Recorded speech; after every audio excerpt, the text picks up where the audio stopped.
Good evening, ladies and gentlemen. Welcome in. It is another Monday evening. It's another Top 25 week, and we are here with another Top 25 Double Take show here on Hoopsville. For all of you supporters and members of Hoopsville, thank you so much for your support of our continued efforts. If you would if you're watching this and it's an archive, i.e. you didn't watch it live, well, what were you doing in the first place? But more importantly, you can become one at the bottom of the screen. Buymeacoffee.com/hoopsville or use a QR code. Certainly for those of you watching us live, that's not relevant. You already are a member, and I thank you very much. But for all the rest of you, the information's on the bottom of the screen. You'll also get a look at my top 25 ballot. Some people, maybe they don't care, but others do. My ballot is available to members. I get it out every Tuesday, and this week, I had to do some hard work on the men's poll because, man, I don't think I've gotten to this point in December and not been more confused. I'm comfortable with the top 5. The rest, no idea.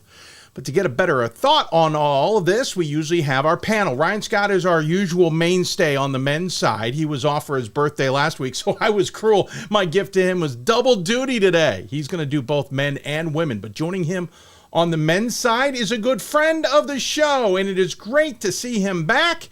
It is Matt Snyder. Matt, welcome in. Good to see you. How are you? It's great to be here, Dave. Thanks for having me on, and just enjoying this Division III basketball season. I think we talk a lot about parity, and I think we're seeing it this year. Yeah, you know what? I said there at the beginning, I'm a little frustrated, a little confused. I feel comfortable with the top 5, but that's because there's such great basketball. There's so many good teams.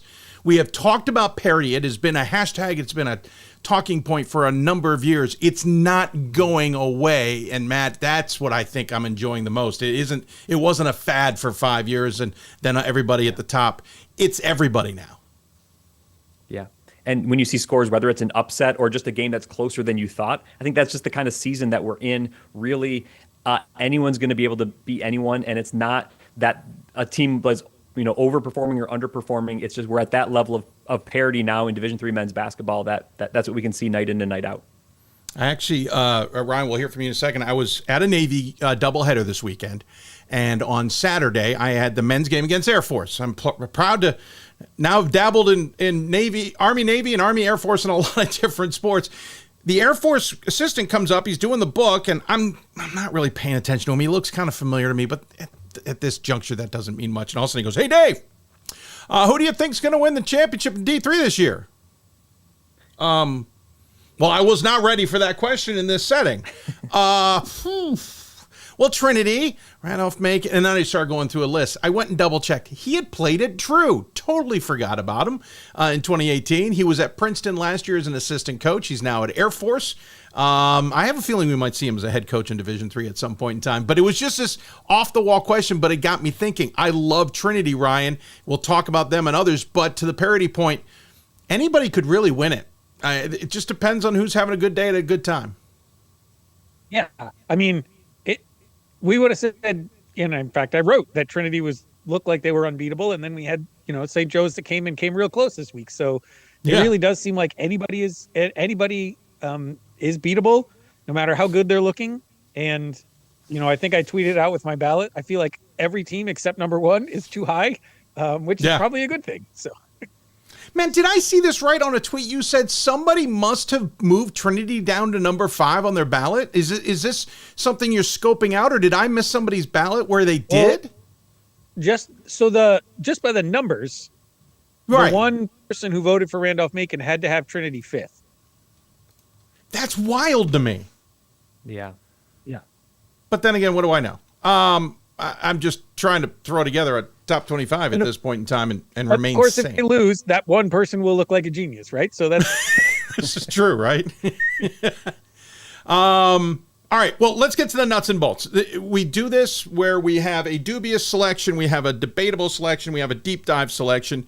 Dubious is a team you guys think is maybe flying a little too high to the sun. Maybe they're not maybe on top 25 worthy. Just maybe flying too high. And I think we'd all agree there's a lot of teams in our top 25 we maybe feel fly too high. Deep dives seem on the flip side of that. Maybe they're not getting any votes. Maybe they're getting only a handful, but maybe they should be getting a little bit more attention. The debatable is just literally like a hand grenade. Throw it out there. Let's see what everybody thinks about it. Matt, you are the new one for this year, and we haven't heard from you in a while, so we'll let you start off, and we're going to keep the order we had last time. By the way, folks, yes, my camera is flashing. I don't have a solution for it right now, and it's a cool angle, so I'm not ruining it, so just deal with the flashy. Matt, dubious choice, sir. Who is it for you this week? Yeah, I want to talk about Redlands for dubious this week. To me, they're not dubious being in the poll. I have them in the poll. I think we should be voting for them. I am. But they're up at number 10, and I'm wondering if that's a little bit high. I had big expectations for Redlands this year. I think I had them number 8 in the preseason. They moved up to number 4 for me last week.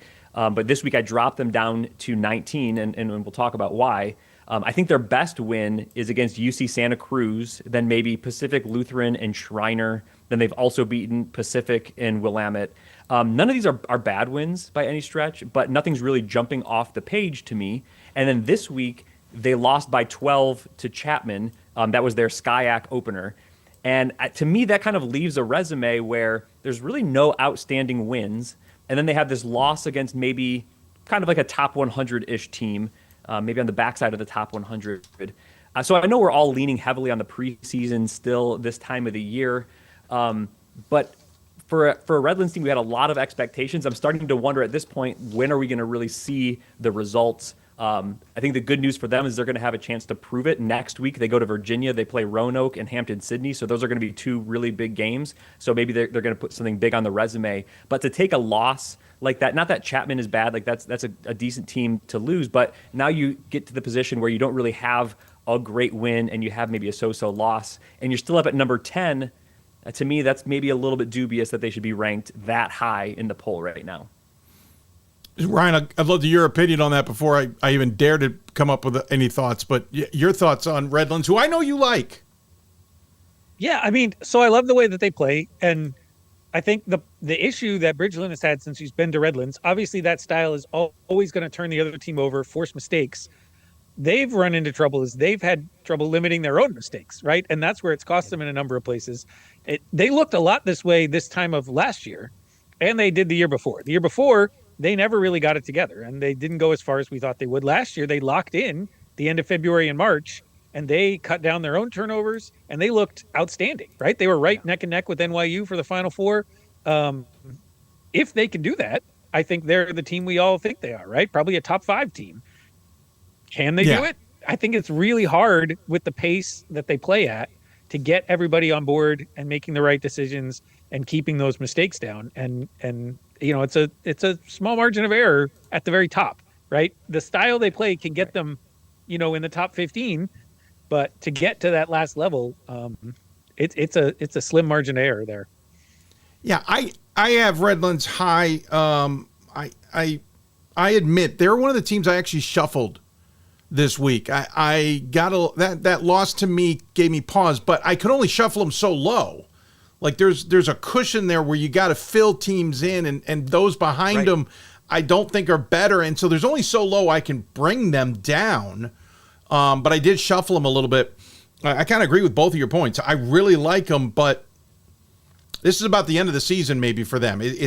And maybe we just got to be a little cautious at the beginning, but I had them high. I don't remember where I had them last week, but we'll sneak a look. I have them 7th this week, and it's a nervous 7. But again, I don't know who else to put them behind. Well, and that's it for me. A lot of it was looking this week at the teams that are really disciplined.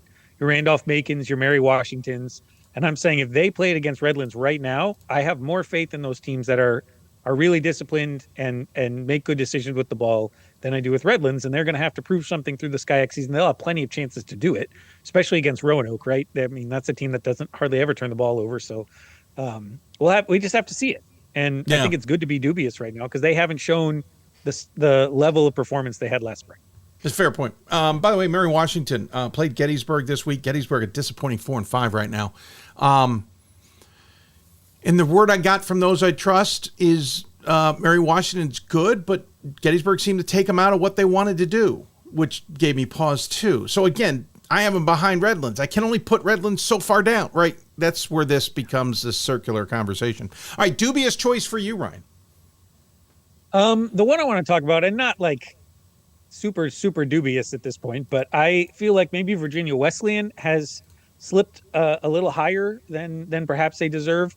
We got a whole bunch of ODAC teams in right now. Randolph-Macon obviously really high up, and then you've got Virginia Wesleyan, followed by Roanoke, and then Hampton City. And I think they're maybe more like the fourth ODAC team than they are the second. And actually, it's funny, I picked this and sent the email that I wanted to do that today, and somebody tweeted out at me, why is Virginia Wesleyan dropping down these polls? And for me, it was they bring a lot of guys back, and so that gives people confidence at the beginning of the season. DeVoe, the guard, is fantastic. They got a couple of good senior leaders, but they kind of had a ceiling last year on what they were able to do. And we're sort of seeing that they're at the same kind of ceiling right now. They had the really good opening weekend. Keene was there. They just close loss to La Crosse, who we know is really good. That weekend looks a little less good now that it's compared to everybody else's resume. And it feels like very much the team we had last year, which is probably more like a 15 to 20 team.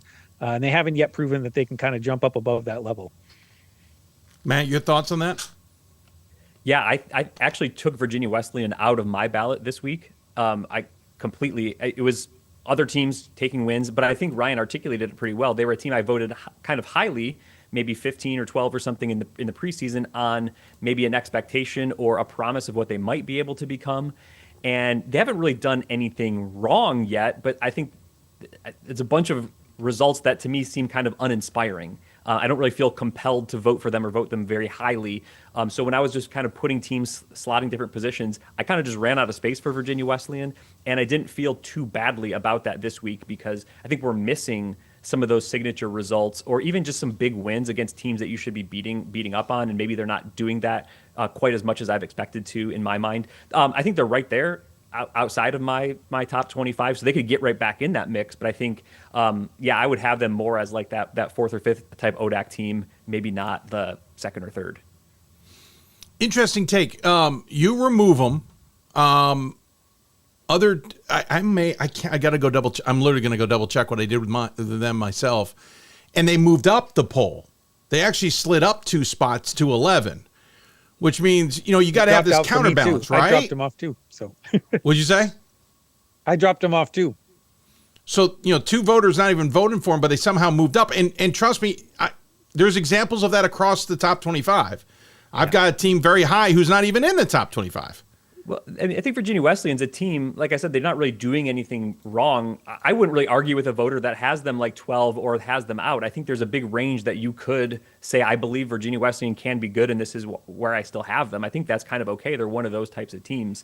And I think, to me, there's a bunch of those teams kind of from that 15-ish range to 35 or 40, a bunch of teams that I wouldn't really argue with other voters saying that they want to put those teams in their poll. I moved Virginia Wesley. I kind of just kept them status quo, right about in the same spot, middle of my ballot. So I didn't really make a decision. I agree. By the way, they played Eastern Mennonite, didn't have, a 5-point win.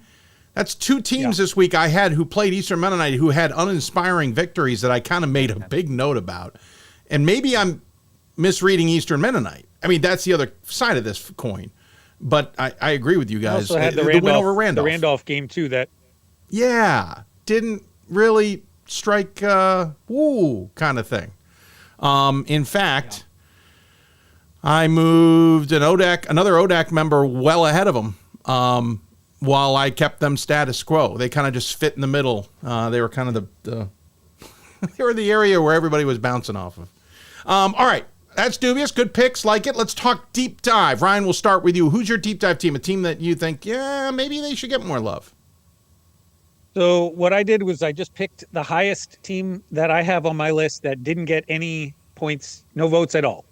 And so that is St. Joseph of Connecticut is the one that I have there. A lot of the teams. So I struggled with number 25 for like 20 minutes. I had 13 teams that I was considering for this, and I just kept clicking on the schedules and going back and looking and clicking back and clicking back. And I finally just settled on one, but this, along with Virginia Wesley and a couple others, were one of those teams. They're 4-4 right now, which doesn't sound great. 1-point loss at Mass Dartmouth. They lost to Cortland by 4. They lost to Babson by 5, and then Trinity by just 4 this week. And I watched a good amount of that. They've also had some pretty decent wins. They beat Clark. They just went down to Yeshiva and smacked them around quite a bit. Worcester State to open the season was decent. It's a talented team. They know how to play. They're well coached. And the performance against Trinity proved that they can hang with just about anybody. And I think they're going to get that opportunity. The schedule continues to be good the rest of the way. There's probably another 12 teams that I could pick that are all in the same kind of boat, but that was the one that happened to be highest on my list that nobody else voted for. So I like it. Thoughts on that, Matt? Yeah, I mean, at 4-4, they're kind of tough to vote for right now, maybe, unless you really, really believe in what they're doing. But our computer efficiency metrics at d3datacast.com say that they have played the number 3 most difficult schedule in the country. And really, the metrics say to be even 500, which they are against that schedule, you basically have to be a top 25 team. So they've played kind of like the best teams out there. They haven't looked bad. They're the only team that have been competitive with Trinity, Connecticut, right? So I think that right there is even like a point in their favor almost, even though it was a loss. So I like them as still a dangerous team. Yeah, I'm not voting for them. Like Ryan said, they didn't get any votes, but they could be a team to watch down the stretch, and they'll probably rack up wins in conference, right? And they've still got Montclair and NYU on either side of the new year. So there's some more tests for them along the way before they get even into GNAC play, which they're going to have some tests there too. Yep. Yeah, the Montclair game definitely got that on my radar. Not voting for him, but definitely curious how that'll play out. All right, Matt, your deep dive squad. Yeah, my deep dive is going to be Eastern Connecticut. They're standing at 7-1. I'm pretty sure they didn't get any votes this week, so I'm not voting for them. But they have a couple of pretty good wins under their belt. They've beaten Connecticut College by 13. They've beaten Western New England by 18. Those are both kind of top 100-y wins. They've also won on the road at Western Connecticut. That's another solid team. I think that's the start of a solid resume. Their lone loss on the season is to Trinity, Connecticut. Ever heard of them, right? Really good team. That was a 30-point loss, so fair enough. But I think Trinity, besides that St. Joseph game, has beaten everyone by 30. That includes Babson. That includes like Yeshiva. That includes Union. All solid to good teams that Trinity has just disposed of. So a 30-point loss doesn't really move the needle for me for Eastern Connecticut. I think it's time. Again, I'm not voting for them this week, but I'm watching Eastern Connecticut very closely. I think it's time to put the Warriors on the radar now. They're going to have some, play the Keene States of the world, Mass Dartmouth in LEC play when we get to the other side of the new year. I believe they don't play conference play, but really going to be watching for what Eastern Connecticut does. Can they keep these types of results up? If so, I might be looking for them in the back half of my top 25, maybe in January or so. Give a reference, Trinity, other than that St. Joseph game, and not other than, including the St. Joseph game where they won by 4, are outscoring their opponents by 36 on game points on average. So 30-point loss is okay in the grand scheme of things right now. Ryan, your thoughts on Econ? So that was a team I put on my list. They weren't quite in that 13 teams I was going over for the final spot, but I had them just below that. And part of the reason is they don't really have a great win yet. You kind of want to see one of those before you count a loss to a good team as something. Maybe, Western New England, I guess, but they haven't played well the last couple of weeks. There's some sparks there, right? There's some signs. The one thing with Eastern Connecticut is they're not really going to get a great test out of conference. And I kind of think the LECs may be a little down this year. So I'm not sure, unless they really run through that, and they do it with just 1 or 2 losses. I don't know that we're going to have the confidence to put them in this poll, but at the same time, they could be a team that's really dangerous as a first round matchup, at a neutral court somewhere in March. So I think they're probably good, but I don't know what evidence we have of that just yet. Fair point. A lot of good teams in Connecticut, it seems. All right, let's talk debatable. We're pulling the pin on the grenade of somebody, throwing it out there for thoughts. Matt, we'll let you do the first. Yeah, I want to debate the positioning of Roanoke. They're, I think, at number 13. I wasn't really quite sure what to do with them myself. But I have them at 12. So I've them at 12. The poll is 13. So maybe that's the end of the discussion. They're kind of right around there. I don't know. I thought they'd be a good team coming into the season. I think they've played pretty well. But they have the type of a resume that just is hard to know what to do with. Their two best games, Randolph-Macon and Wesleyan, I think that's a road game and a neutral site game, were competitive games, but they lose them both. And then their other better games are like wins over Guilford, Salisbury, Marymount. Solid wins, but nothing to like be a resume top line like solid win, right? Right. So it's you're still leaning on. I think Roanoke is good. I think they've played other really top level teams competitively, but without that win, when you're trying to slot them into an individual spot, it's really kind of hard to know where to put them. So it's one of those teams where are they number 26 or number 6, right? Anywhere in between. And like I said, I kind of split the difference at number 12 or 13, and maybe that's just the answer. Ryan, your thoughts on his choice there? Yeah, so this is one of those, I moved them up this week because of that performance against Randolph-Macon. I watched a lot of that game. Macon was really on top of things, and Roanoke stayed right with them the whole game, which gave me a lot of confidence. That's the same thing as you're looking right at the resumes. There's not a lot to go on, but that's true of so many teams. Yeah. We'll get to my debatable in a minute. I've got a couple of them to talk about there. And so even having a performance where you lost, but you stayed with a team we know is pretty good, gave me enough confidence to bump them up a little bit because we've had some teams losing and some teams just not playing anybody. And so, yeah, maybe they're higher than they should be, but we won't know that until they get some more games under their belt. So I have them kind of in the same area. I actually moved them up though, because it sounds strange to come off a loss. I expected the loss to Randolph-Macon. I ranked it that way, right? But I looked at their loss and compared it to Hampton-Sydney's and went, oh, okay. Looks like Clay Nunley's squad is playing a heck of a lot better than the Hampton-Sydney squad. So I'm gonna move Roanoke up. And again, you had other pieces, right? You have to. It's not just a cut and dry.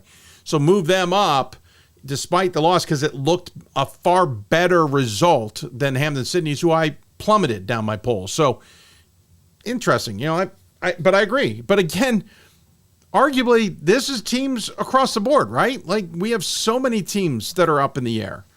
Right? Roanoke. Yeah. In Roanoke specifically, like last year, I was not a believer the whole year because you watched them and there was nothing special going on there. Right? They were a good team. They could play some defense. They could score occasionally, but they weren't even scoring a lot. And then they got into March and they just locked down, right? They get behind in games and they'd work their way back and they were really methodical. And that is the sort of team that can really win. But they're never going to look flashy and they might take a couple of losses, right? When a shot doesn't fall. Sure. And it's just hard to tell. And it's like, we had 25 games of them last year and I didn't know they were as good as they proved to be in March. So, it's really hard to predict that. Yeah. I like it. Good choice, Matt. Ryan, who's your debatable? So the thing I had the hardest time with when we got into doing the balloting was the position of, we'll say, the big three UAA teams. I think many of us have had WashU, Chicago, and Emory in the top 10 pretty much this whole season so far. But when you actually start looking at the resumes, the strength of schedule is not super great, and they're a lot closer in a lot of their games than you kind of want them to be. Emory took that big loss to Trinity. WashU hasn't lost yet, but the 1 point to St. Thomas is maybe not what you want a top 5 team to look like. Some of the other games are really close. Chicago's been up and down for sure in their performance. And it's not that we don't have confidence that they're good, right? We know who's on those teams, and that's what we're voting for because it's proven players. But I put Carnegie Mellon and Rochester on my ballot this week and almost NYU. And NYU's schedule is really bad and we can skip that one. But the other two have also played really good schedules with similar results, right? And so it's debatable because we're betting on last year's performance. We're not really putting them up there based on this year's performance. And that's kind of what I want to debate is when do we start going not on the players we know played well last year to what the team actually looks like this year. And they're not quite top 10 resumes at the moment. Ryan, Matt, geez. Yeah, I mean, I have them. I think all three in the top 10, and I think that's probably where they sit in the full poll. But I wouldn't be surprised if they happen to slide down a little bit, and maybe the reality of the UAA is that there is 6 teams kind of between 10 and 25. I don't like that could be the case in the UAA. It's such a good and deep league. Maybe they all just kind of fit in the middle. I think we're going to see at least one or two of those teams rise to the top and be kind of that, whatever it is, number 5, 6, 7 type of a team. But I think you're right. They don't really have many of those results that you can point to and say, oh, that is why WashU needs to be number 5, or that is why Chicago is right behind them at 6, or something like that, right? We're still kind of lacking those. It's still early, and so we are really still relying on our expectations for these teams, and they haven't really done too much to disrupt that. Like Chicago's loss at Illinois Wesleyan, like that's a fine loss. Maybe Emory with the 10-point loss against Trinity, Texas, but then after that, Trinity looked pretty good and in top 25 range, so that's not even that terrible either. So, I think we still have a lot to learn about these teams to really sort it out. Well, and it's more that nobody else has really earned those spots either. It's not like anyone has played their way above them yet. But I still felt really weird putting all 3 of them still, like I'm looking at the resumes to try and compare them. I said, this is no better than some of the teams I'm putting 18, 19, 20. Why are they so high? But we're just having faith, I guess, that they'll repeat what they did last year. I think that's right. After the first really couple of spots on the ballot, you're really I don't want to say you're guessing, but you're really slotting in teams maybe higher than you're comfortable with because you have to put someone in that spot. And it feels like that every year, but I think this year it feels like that spot is maybe higher and deeper than it usually is, where I don't really want to put anyone from 4 to 15, but I kind of have to. So let's start putting names in. I really wanted to make my debatable Calvin this week because I put them in number 3 and felt really bad about it. But then I found out there's not really an argument against putting them really high. Like there's nobody else up there. No. And I mean, I think a few years ago I made that comment once about, hey, I got my top 5. If I would, I'd leave 10 slots empty, and people kind of scoffed at it. Like, come on. I'm like, no, this is how it feels, though. And I think people are starting to understand that a little bit more. Again, it comes down to the parity, right? Because there's so many good teams. You start getting into these never-ending circles, too. Well, if I put X here, what about Y? Well, of course, I could put Y. Well, what about Z? Oh, Lord. And then I got S. And it just becomes this cycle. How many times I finished my top 25, submitted it, walked away, come back a couple hours later and went, why did I put so-and-so above the team they lost to? And then if I start trying to tear that apart, it just the thread, right? You unravel the whole damn thing. It's what's great. It's also what's infuriating, and what you cause. I'm curious. Ryan, how many hours did you work on your top 25 this week? I said hours, maybe it was minutes. One I've had so far, I think. I mean, it probably ended up being 2 hours, but it was more because I couldn't find a team I liked for 25. Right. It took so long. Man, how long does it take you? We were a little bit analytical about it. For me, it all blends together on Sundays. It's like a whole day process of doing my top 25 ballot and prepping for doing our recording for our show. Right. So it's all kind of a piece together. So it's hard to say, but I'm looking at these again, for not intently for 2 or 3 hours, but over that kind of period, kind of forming my opinions of these teams. Yeah. I'm working part of it on Sunday. I'm working part of it Sunday night. I'm working before the show Monday, and then finalizing after the show Monday. I'm always thinking about it. There's always that element too. So awesome. Right. Hey, Matt, before I let you go, pitch what you got. I know you guys have great shows. I try and tune as many as I can, but what's the latest you guys are tackling? Check out D3 Datacast on Spotify or YouTube. This week's show, we talked about the best teams who had not received any votes before this point, so it's kind of timely for my appearance on your show, Dave. The team I brought up today, Eastern Connecticut, was a team I found, or Zach and I found in preparation for that show, that really hadn't been on my radar, but was moving up the computer ratings and stuff like that. So, we like to talk about Division III basketball from a little bit of an analytic standpoint, so definitely check it out if you're interested in that. Yeah, it's definitely a deep dive into the numbers type thing. Admittedly, I will be in the car listening to you guys as I drive somewhere, and I'll realize I've gone, let's say, 10 minutes down the road, and either I've started focusing on the road and lost track of what you guys have talked about, or I've been so into what you've talked about, I go, wait, how did I get here? Yeah. I did make that left turn somewhere. Okay, good. We're fine. So it's a fascinating show. Ryan, anything? I know we're going to have you on the women's side coming up, but anything you're working on? Well, I was just gonna plug the DataCast information because that's where I went when I was feeling funky about the UAA. I went on there and clicked on the efficiency ratings, and you can click by conference, and you can just see what the strength of schedule is on all those teams and why they're kind of maybe not as far a gap as we thought. And it kind of made my these guys are argument making for me, us look like peons. Let's be honest. They're just crushing it on the stats and data, and it's insane. It's really where do you hard. have extra Provide time, tools for everyone to use. Yeah. Mm-hmm. Yeah, I don't know where you have the time. I mean, we wouldn't have the time if we didn't love it, right? So we do it because it's what we do in our free time anyway. So that's how it comes. It's kind of the hobby of the thing, right? That's awesome. Well, thank you guys for coming on. Appreciate it. Enjoy the next few weeks. Matt, we'll get you on in 2026 again. I only say that because we have one more poll, of the 2025 side.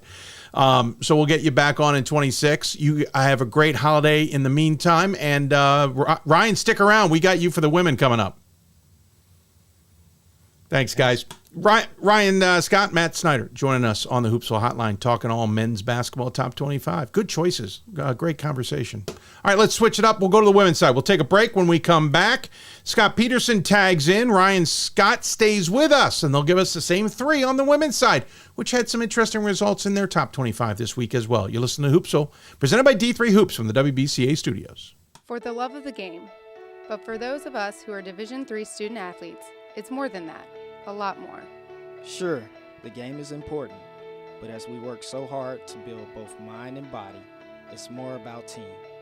That is why NCAA Division III teamed up with Special Olympics, and in giving the gift of sport to those for whom it seemed an impossible dream, we are working to make this a better world. Help us keep that dream alive. You can make a difference. We are the coaches of women's basketball. We are leaders and teachers, dreamers and winners. We are professionals who conduct ourselves ethically and with integrity. We place the education, safety, and well-being of the athletes we coach above all else and teach them the fundamental values they need to succeed in life. We are coaches united for the good of our game and those who play it. We are the WBCA. We've got more schools than Division I, more fans than Division II, more upsets than March Madness. There's nearly 850 programs with over 11,000 games leading to 2 national championships. And we've been covering it all for over 2 decades. From Eastern to Occidental, from Puget Sound to Piedmont, from Southwestern to the University of New England, and from Hope to Calvin. Nobody covers Division III basketball like we do. We're D3Hoops.com at www.d3hoops.com. The National Association of Basketball Coaches is the nation's premier professional development and advocacy organization for basketball coaches at every level. The NABC strives to serve as the voice for coaches on national issues while advancing the core value of leadership, service, advocacy, education, and inclusion. To learn more about the NABC and to become a member, visit NABC.com and follow the NABC on social media at NABC1927. That's NABC.com or NABC1927 on social media.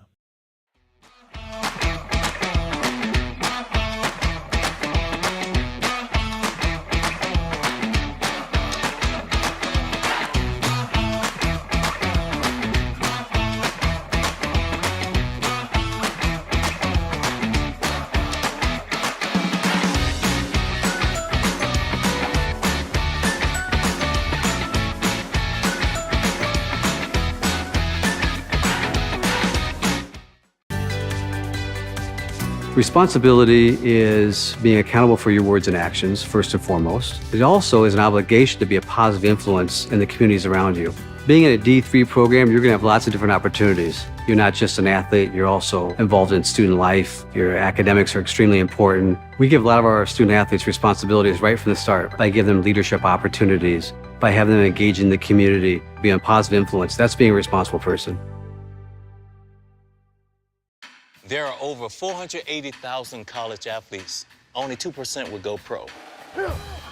That means over 470,000 will not get a shoe contract. No autographs. No private jets. no fan clubs, no Hall of Fame inductions. Instead, they will walk away with something much more valuable.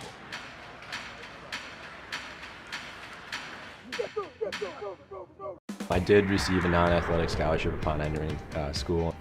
I got the presidential scholarship, which was huge for me. I think there's more opportunities for academic scholarships in Division III. I did receive academic scholarships. Just being involved on campus, being a leader, all those things combined kind of get me recognized. It's a great experience for me.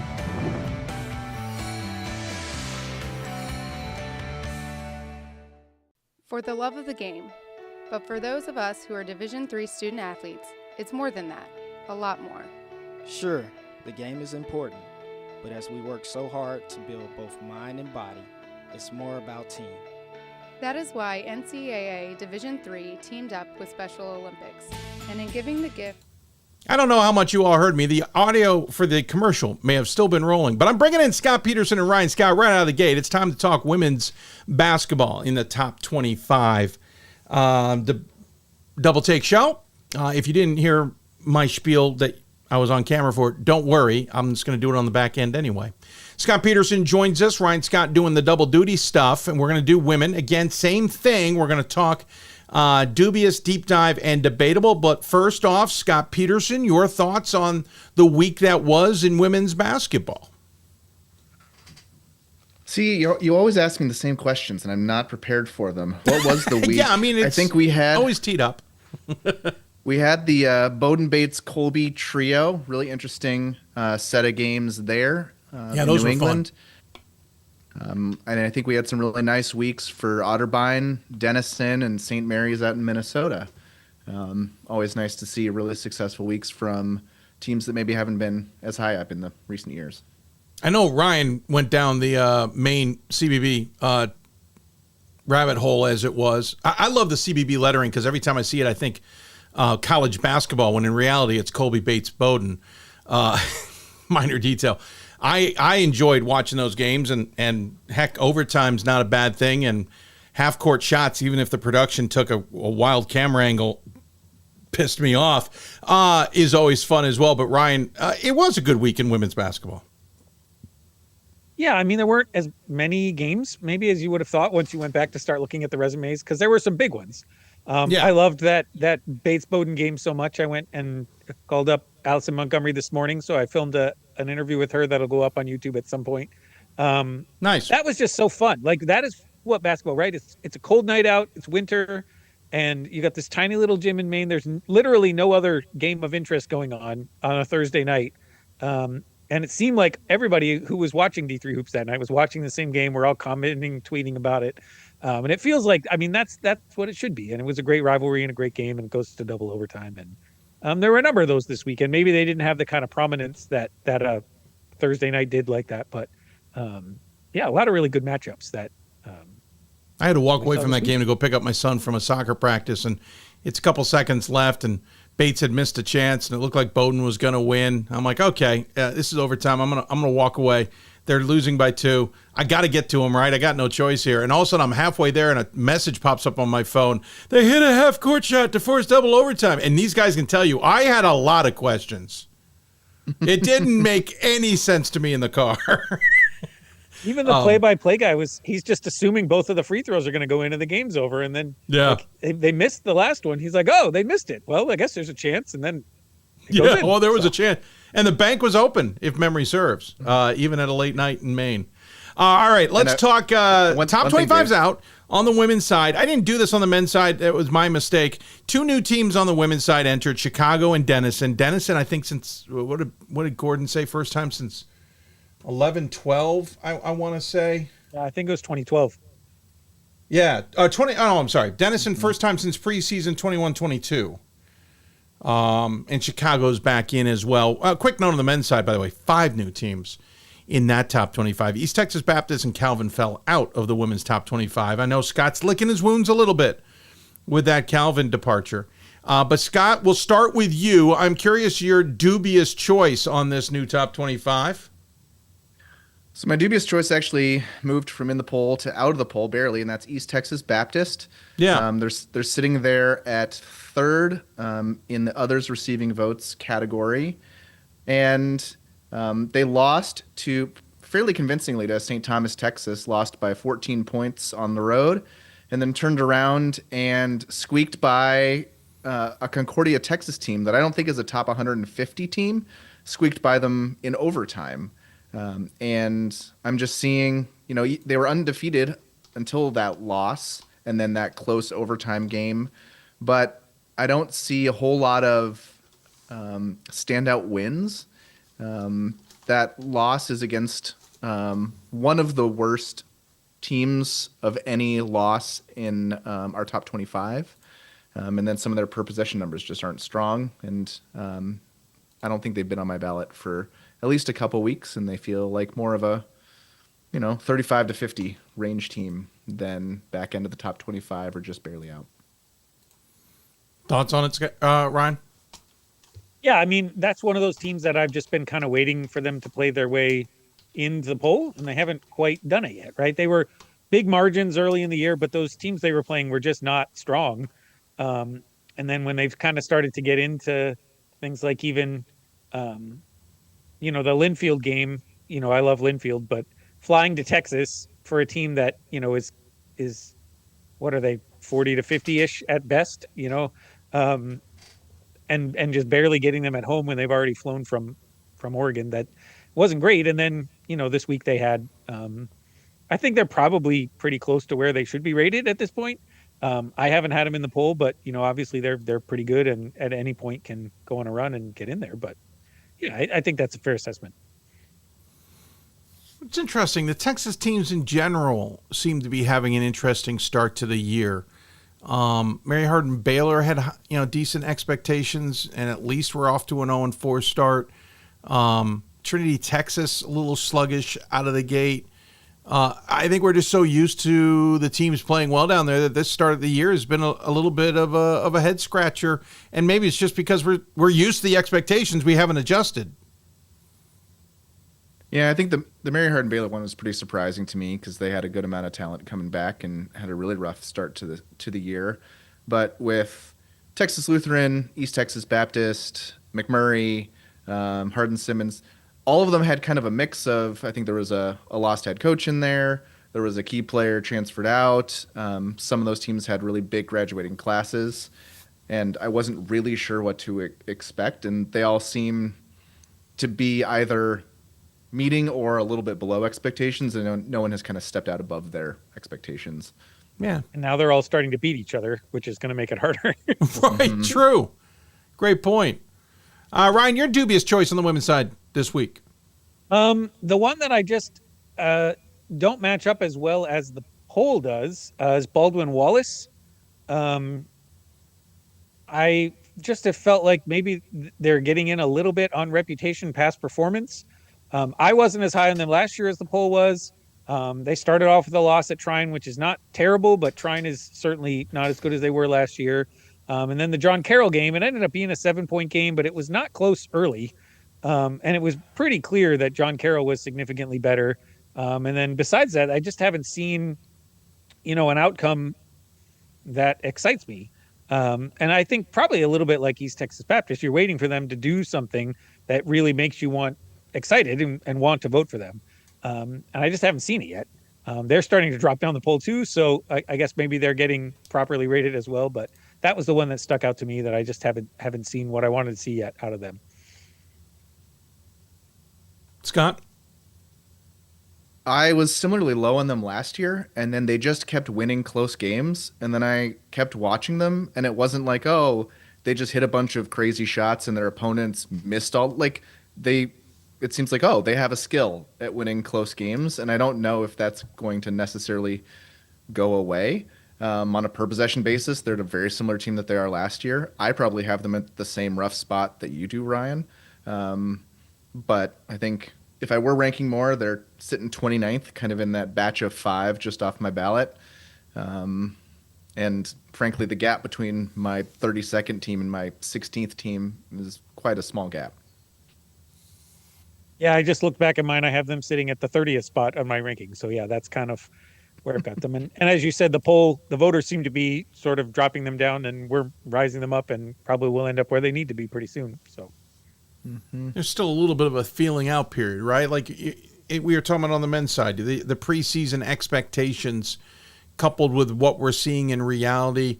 Some voters high on a team, some voters low on a team, and everybody kind of starting to balance each other out and come into the middle a little bit on a lot of these teams, or middle for them, I should say, not necessarily middle of the poll, but if somebody's ranking a team 40th and somebody's ranking a team 5th, eventually they find themselves where they need to find themselves with each squad. But interesting choices. I like it. All right, deep dive. Ryan, deep dive.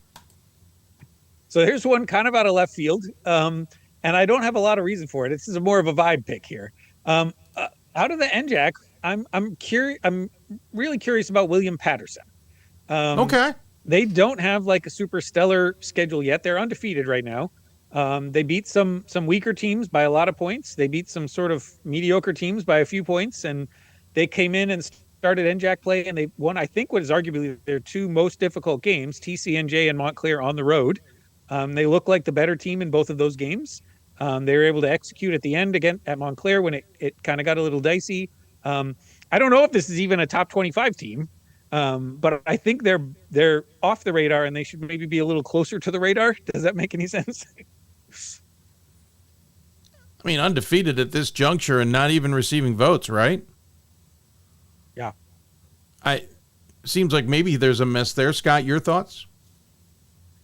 I probably have a similar opinion. There's looks like 9. He's doing the analytical dive now. There's 9 undefeated teams who are receiving no votes. And of those, they have the second best average win. The best so far is Capital, who on average has beat Massey's number 152. William Patterson has on average beat Massey's 254. So, I mean, I think they're a solid squad. Massey does have Rowan as their best potential opponent, but I question that a little bit. It probably will end up being Montclair State and TCNJ. And they've been a strong team. They were fun to watch. They look like they had a plan. And I could see them winning quite a handful of games this year. I think I agree with you that they don't feel like a top 25 ballot team right now, but I think they definitely deserve to be in that conversation.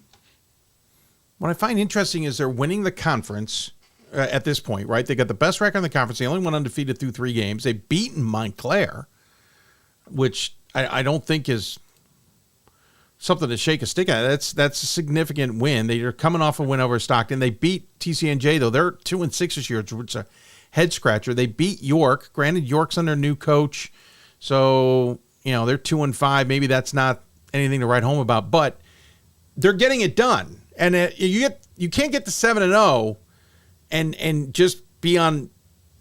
Even if you're playing low teams, you're still 7-0, and it's tough to do in basketball. So worth to keep an eye on. They got Rutgers Newark coming up, and then Rowan. So Rowan's coming up on the 13th, Scott, if you want to circle that. By the way, Johns Hopkins coming up a little bit. I was going to say January 3rd.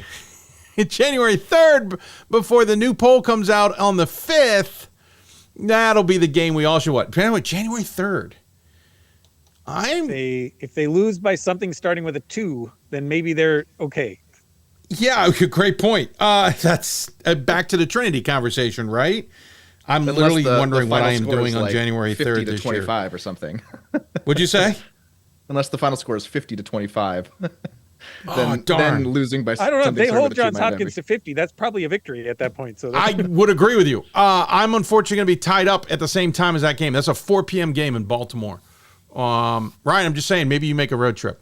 It might be worth it. Awesome. Great pick. Love it. Scott, we did not get your deep dive, right?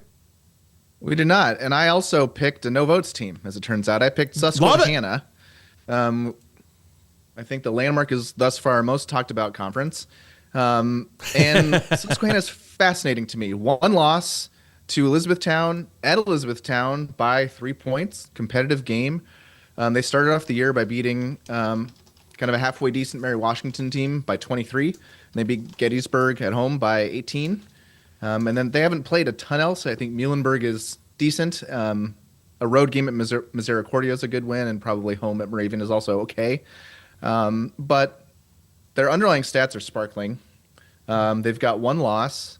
Another thing I look at is, are you getting production from newcomers to your roster? And that kind of gives me, if you are, it gives me some confidence that maybe you have elevated who you are from last year. And they're definitely getting some production from newcomers. And I quickly sketched some teams receiving votes that I would probably put Susquehanna above. I'd probably put them above Widener, Messiah, McMurray, Hardin-Simmons, and Cal Lutheran. So not a very large batch of teams from those receiving votes, but I think Susquehanna deserves to be on some ballot somewhere, and they're a team I'm going to continue watching. We'll hear from Ryan in a second. They're always a team, when I talk to those in the Landmark or in this region, that they speak on. Listen, that's the team I got to worry about. That's the squad. We're worried. Yep, there's Susquehanna. Don't forget about, they're always coming up in conversation, and maybe they haven't lived up to expectations. I don't know, but they're always in the conversation, Ryan. Yeah, and that was one last year. I kind of noticed their play early in the first round run through the Landmark. They didn't do so great. Yeah. But they did perform better at the end. What did they finish? 15-11 last year. And so it's a team you want to watch. And certainly the results this year give you a lot of confidence. You still kind of want to see them get a win against a good team, or, they lost that close one to Elizabethtown, who I would say is maybe a comparable team, and you'd like to have seen a win there, right? That makes you a little more confident to vote for them. But they're going to get plenty of chances to play good teams. So, it's going to be up to them. Yeah, they lost to E-Town, which Puerto Rico seems to be getting Union some really key victories State. this year. Interesting. A win in E-Town overtime really against Messiah, win over Moravian. Yeah, interesting. Susquehanna's got me kind of curious. Gabby Holko's always a good coach. They got Eastern coming up on the 16th. Then they head to San Juan, Puerto Rico, which means we won't see the games. We won't know what happened about them for weeks, I don't think. I think we have to wait for the stats to come in on a bottle in the ocean, is just my guess. But they got to play Montclair out there. We can pay about $22 a game to find out about it in real time. And that's only about a 50% chance that $22 will get you a game. So I was trying to find a safe way of saying I don't know we'll get anything with that $22. By the way, when they come back, Susquehanna really plays. Go ahead. I was just gonna say they play exciting basketball. Like they're fun to watch. So that's one. If you want a good team, and that's why I said it's up to them, right? They have the capability of winning most of their games. I won't say they have the capability of beating Scranton, but it could happen on the right day. Yeah. I am literally, as you guys are talking, adding teams to the, I need to talk to them list. Not that it's happening soon. I just mean I don't want to lose track of teams.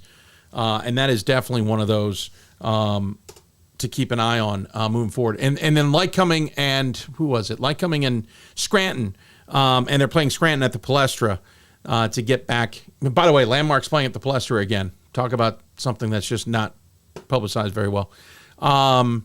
That game's taking place on the 11th. So they got some good and then Catholic right after that. So, heck, they got Drew following that. They've got a really good test coming out of the gate in January of Lycoming, Scranton, Catholic, Drew in those first four. So they'll have a good test in early January to really get a litmus on how they're doing.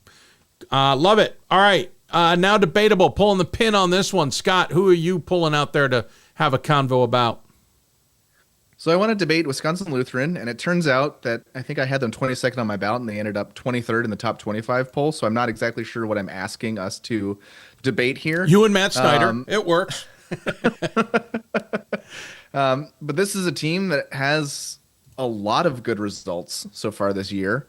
They've beat Gustavus Adolphus, at Trine, Wartburg, an Aurora team that I think is in the top, right around the top quarter of the division. And then they did lose. I watched that second half of their loss at Laura, but you still don't like to see a top 25 team lose a game to Loras, who I think is outside the top 100 for me. But Wisconsin Lutheran has kind of strung together a lot of good results. The underlying data is good. They've got some new talent on the team, and I'm just not really sure.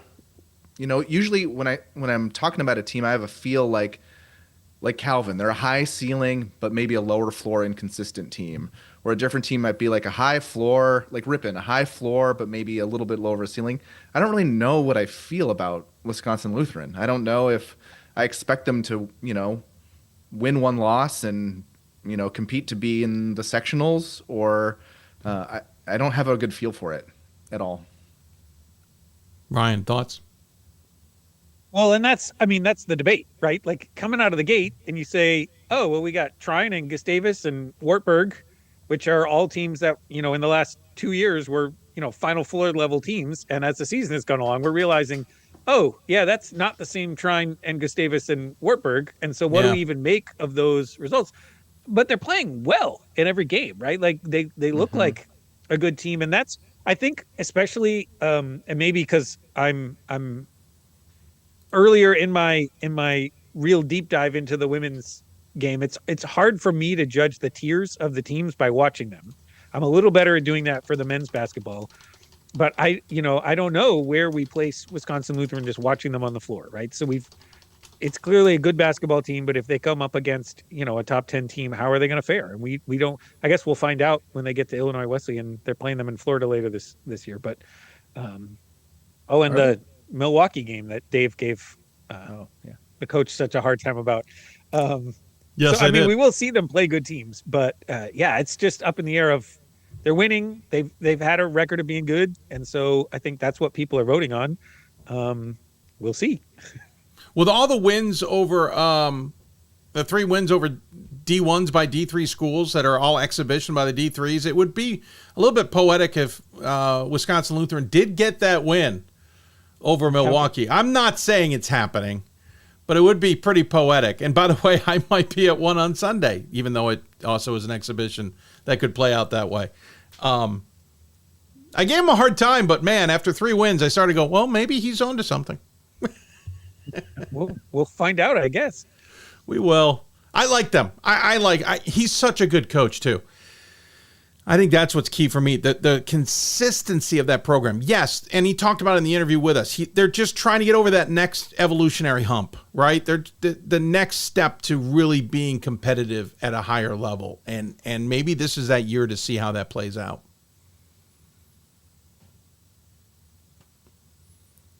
All right.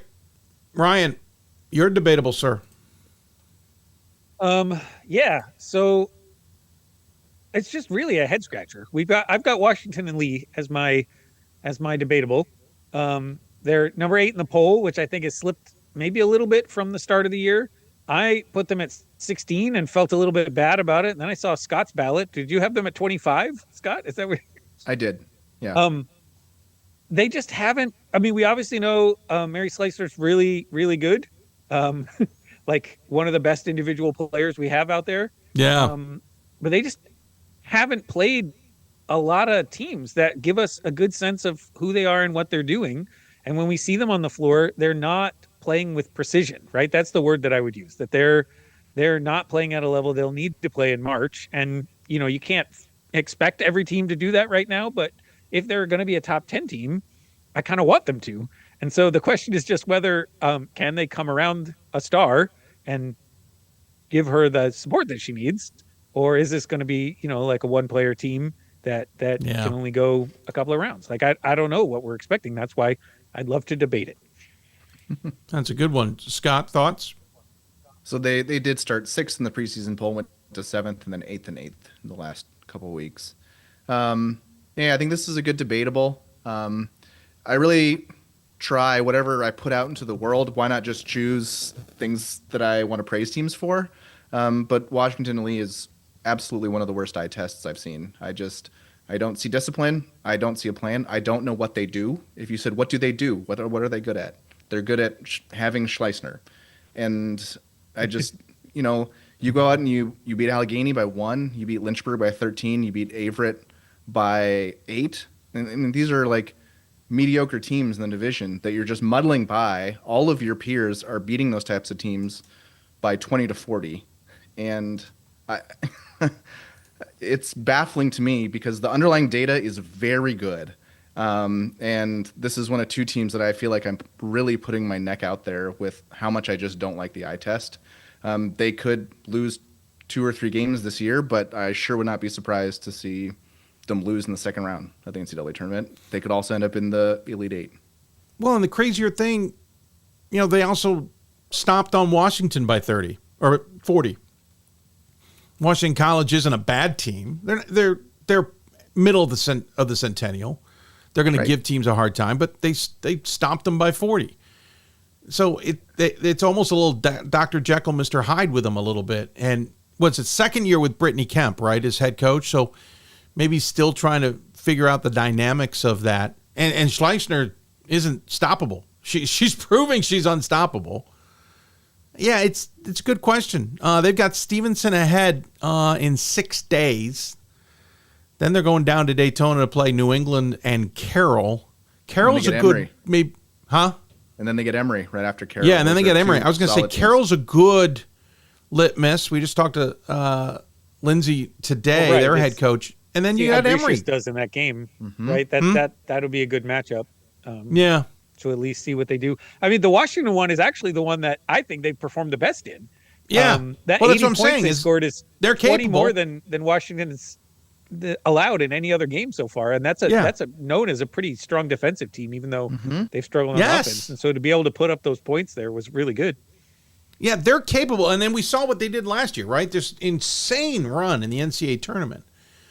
Yeah, it's a fascinating squad. I think it's a good choice, Scott, because they're sitting 8 in the poll, but they're not playing like an 8 necessarily. Yeah, fascinating. Certainly not with the same momentum that some of the other teams up there are playing with right now. Correct. Right. Yeah. Yeah, great. Pollsters tend to put the undefeateds high, right? Elizabethtown, not so much.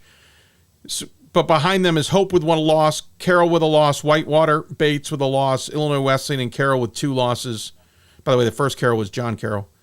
So, yeah, really interesting. Maybe still riding a little bit of what they did last year. And in the next few weeks, and especially after that stretch between Carroll and Emory, we'll get a little bit of a check on who they really are and what the pollsters think of them. I like it. Good choice. The women's polls, the nuance of it, Scott, I think is starting to develop. We've so used to it being kind of a rubber stamp much of every week. There's more nuance to this women's poll as parity, to use that term again, has worked its way into women's basketball more and more and getting deeper and deeper. Well, yeah, I mean, last 3 weeks, the number of vote points that Team 25 has gotten is 81, and then it was 51, and now it's 39. So you can see the voters, we're all of the same mind where we're not sure who goes in spots 15 to 35. And it's showing up by how spread out the votes are getting. Even though there's, some pretty large agreement at the top. Riley shot me a note that NYU has double the first place votes that Scranton does, but somehow is only 5 votes ahead, which means does that mean that some people do not have NYU number 2 if they don't have them number 1? That would mean a good number of people don't have NYU number 2. That's an interesting dynamic, is it not? Which is quite interesting. What has NYU done that voters don't think is so significant? It is really interesting because if you vote for leave the national champ up there until they lose, you're going to have them up there. If you're going to vote for an undefeated, you're going to have them up there. If you're going to vote, if you want to look at current year, only the current year resume, NYU hasn't played a whole lot of strong teams. So, that might be your path to put a couple other undefeateds who have played much stronger competition above them, even though NYU is beating their lesser competition by the amounts that you would expect them to. 65 points on average. No, that's not what they're scoring. That's how much they're beating their opponents by. They're averaging 109 points on offense. I do wonder if some of that is just a little fatigue after several years of them being just unquestionably at the top of things. Their schedule has not been maybe as strong as some of the other teams. And fair.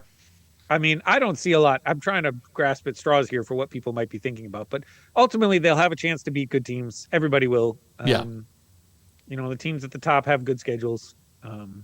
Here's a stat for you, two of them. First off, they're shooting 51.5% from the floor.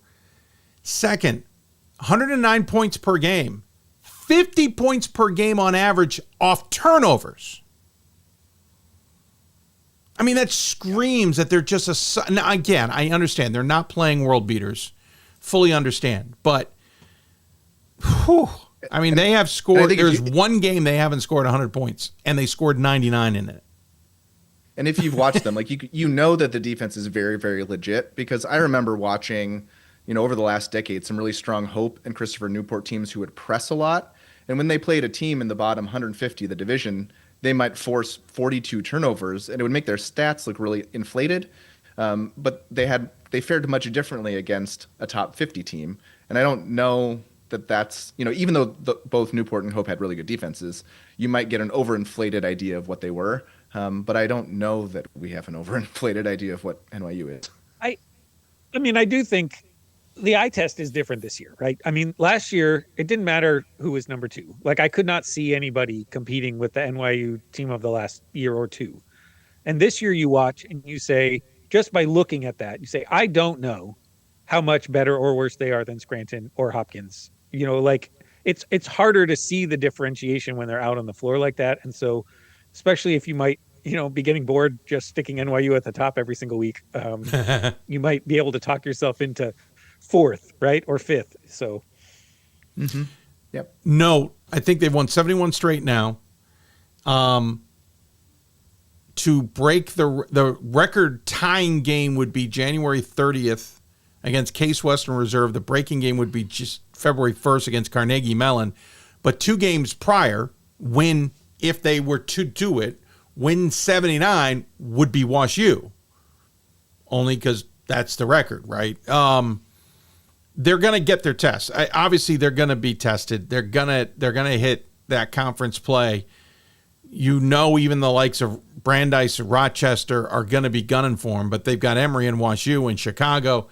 The conference is not going to take them lightly. I don't know if they can get through the conference this season unscathed, but that's going to be the test, right? We're going to find out soon, and we'll see maybe this vote totals start to flip a little bit.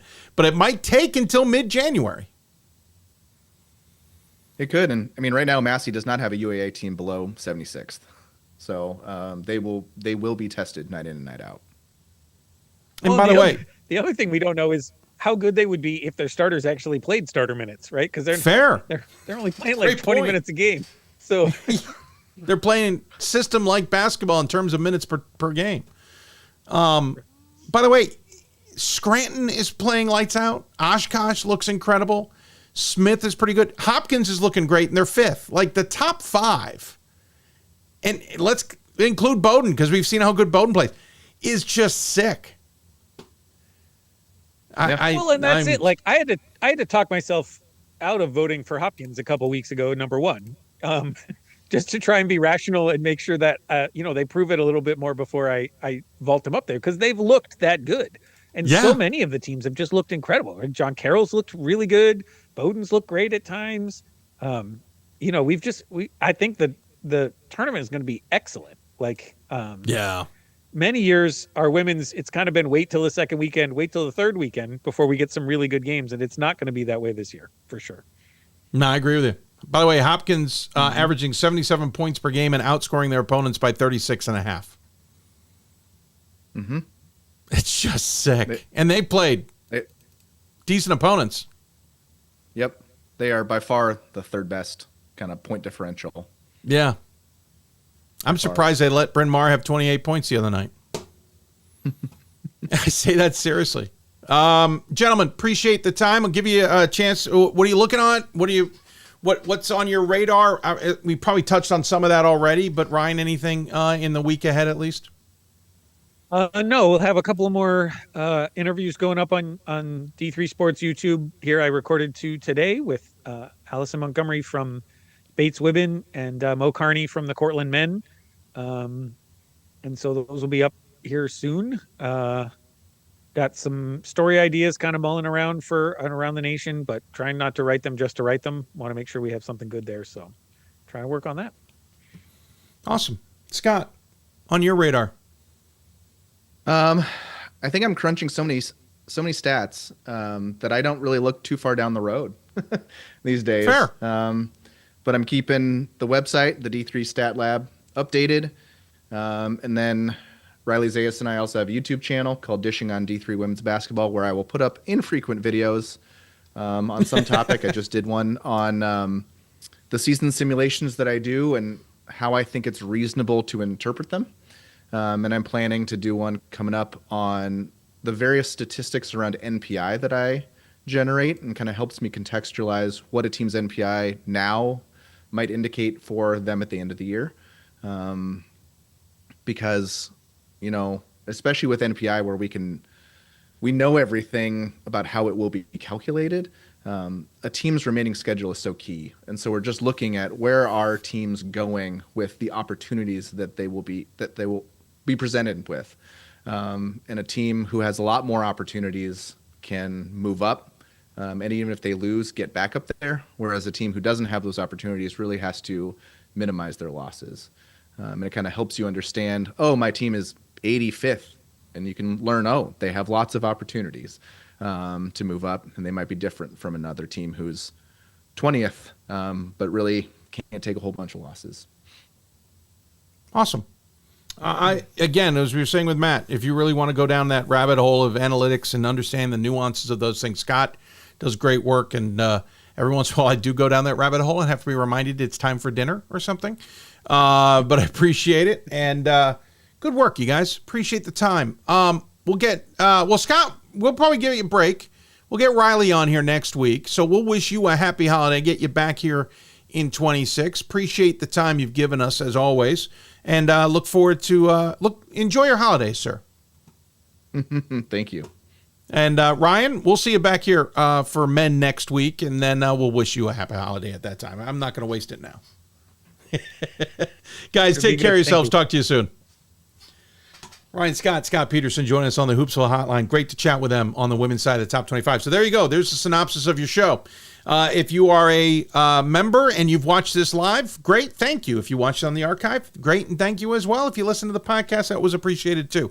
If you're watching this and you didn't see it live and you're not a Hoopsville member, information at the top of the screen. Help us out. Hoopsville memberships are at buymeacoffee.com/Hoopsville. It's appropriate. I like coffee. You can become a member for as little as $15 a month. You can get access to the show live. You get access to my ballot, and you'll get access to the off-court podcasts that are coming soon. There's also a QR code in the upper corner there that you can scan if you so choose as well. So that's how you can get a hold of us. Please do so. We appreciate any support that you can give us, and we'll look forward to chatting it up, as it were. We'll move it to the bottom of the screen now. With you in the future, because the Off-Court podcast is starting to percolate and get ready to be launched. We'll really go full bore with that in January. We got a couple of them that we'll be launching here in December. And it's a way of you giving to us so we can continue to give to D3 and even expand our work, which we hope to do so even more. If you missed today's show, by the way, it's already up and running. The normal Monday show, go to d3hoopsville.com or d3hoops.com/Hoopsville, or follow us on our social medias at D3Hoopsville or hashtag Hoopsville on Instagram, Twitter/X, and Threads, or Facebook.com/Hoopsville. You can also email us hoopsville@d3sports.com if you have any ideas.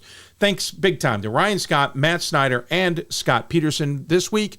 We'll get Riley Zayas back on the women's side next week. Ryan Scott will join us, and we'll throw in a couple of panelists with them as well. Stay tuned to find out who those are when we do the last poll of the 2025 section coming up next week. And we'll be back on the air with Hoopsville on Thursday, noon Eastern time. Got a couple of great guest ideas on tap.